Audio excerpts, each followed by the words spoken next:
know it's getting late, getting late, getting late. Can I still be on the way, yeah. Terima kasih atas kesempatan yang diberikan kepada kelompok kami. Saya sebagai ketua kelompok akan mempresentasikan kelompok kami, yaitu judulnya Penerapan Konsep Antropologi Kesehatan dan Etiologi Penyakit. Yang pertama akan dijelaskan oleh saya sendiri, antropologi dan kesehatan. Nah, kita akan belajar tentang sejarah antropologi kesehatan. Sejarah antropologi kesehatan merupakan ilmu yang mempelajari gejala-gejala sosial budaya, biobudaya, dan ekologi budaya.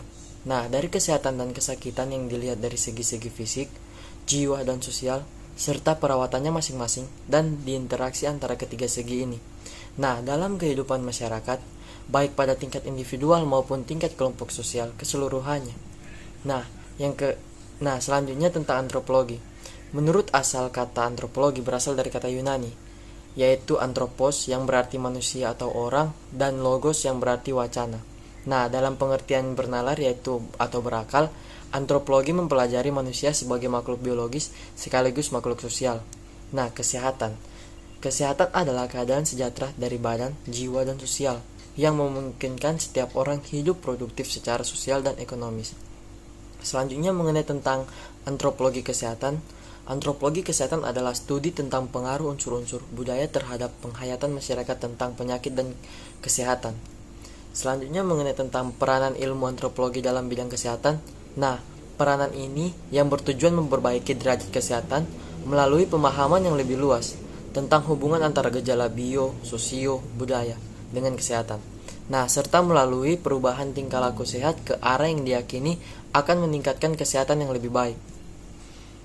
Selanjutnya, tentang hubungan antropologi dengan masyarakat.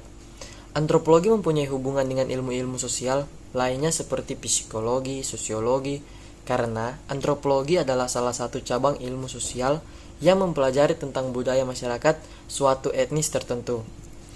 Selanjutnya akan dijelaskan oleh teman saya.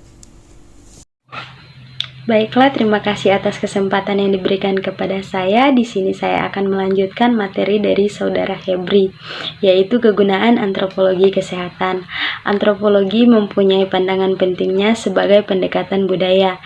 Secara umum, antropologi kesehatan senantiasa memberikan sumbangan pada ilmu kesehatan antara lain sebagai berikut. Yang pertama yaitu memberikan suatu cara memandang masyarakat secara keseluruhan, termasuk individunya, di mana cara pandang yang tepat akan mampu memberikan kontribusi yang tepat dalam meningkatkan kesejahteraan suatu masyarakat dengan tepat dan bertumpu pada akar kepribadian yang masyarakat yang membangun. Yang kedua yaitu memberikan suatu model yang secara operasional berguna untuk mengeluarkan proses sosial budaya bidang kesehatan. Memang tidak secara tepat meramalkan perilaku individu masyarakatnya, tetapi secara tepat bisa memungkinkan luasnya pilihan yang akan dilakukan bila masyarakat berada pada situasi yang baru. Yang ketiga yaitu sumbangan terhadap metode penelitian dan hasil penelitian, baik dalam merumuskan suatu pendekatan yang tepat maupun membantu menganalisis dan interpretasi hasil tentang suatu kondisi yang ada di masyarakat. Lanjut yaitu etiologi penyakit. Etiologi penyakit adalah istilah yang mengacu pada penyebab dari suatu penyakit atau gangguan kesehatan. Sedangkan penyakit adalah kondisi abnormal tertentu yang secara negatif memengaruhi struktur atau fungsi sebagian atau seluruh tubuh suatu makhluk hidup dan bukan diakibatkan oleh cedera eksternal apapun. Lanjut yaitu konsep sehat sakit. Konsep sehat sakit ini terbagi atas dua yaitu keterpaparan dan yang kedua yaitu kerentanan. Ada 3 komponen yang berperan dalam proses terjadinya penyakit. Yang pertama host atau manusia, yang kedua agen atau penyebab penyakit, dan yang ketiga lingkungan.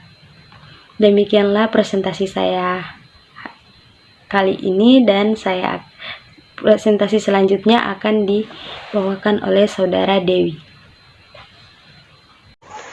3 komponen yang berperan dalam proses terjadinya penyakit. Yang pertama adalah host atau manusia, yang kedua agen atau penyebab penyakit, dan yang ketiga lingkungan.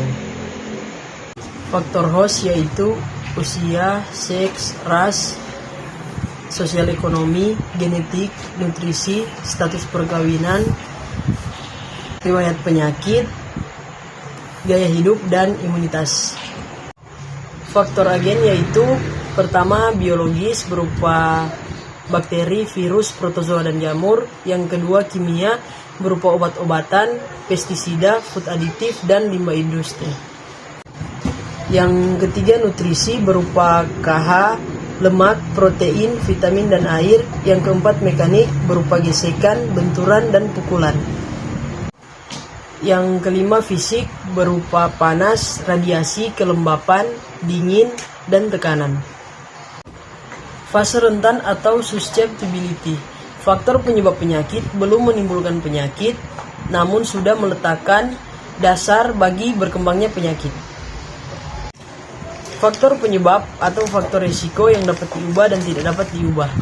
Faktor risiko adalah faktor yang kehadirannya meningkatkan probabilitas terjadinya penyakit. Faktor lingkungan, yang pertama lingkungan fisik, yang kedua lingkungan biologi, yang ketiga lingkungan sosial, yang keempat lingkungan ekonomi. Fase presimptomatik yaitu tahap berlangsungnya proses patologis atau keadaan irreversibel. Yang kedua belum terjadinya manifestasi klinis. Fase klinis yaitu terjadinya perubahan patologis disertai dengan manifestasi klinis berupa tanda dan gejala penyakit. Fase terminal yaitu tahap terlihat akibat dari penyakit. Akhir dari perjalanan penyakit dapat berupa sembuh, cacat, kronis, karir, dan meninggal.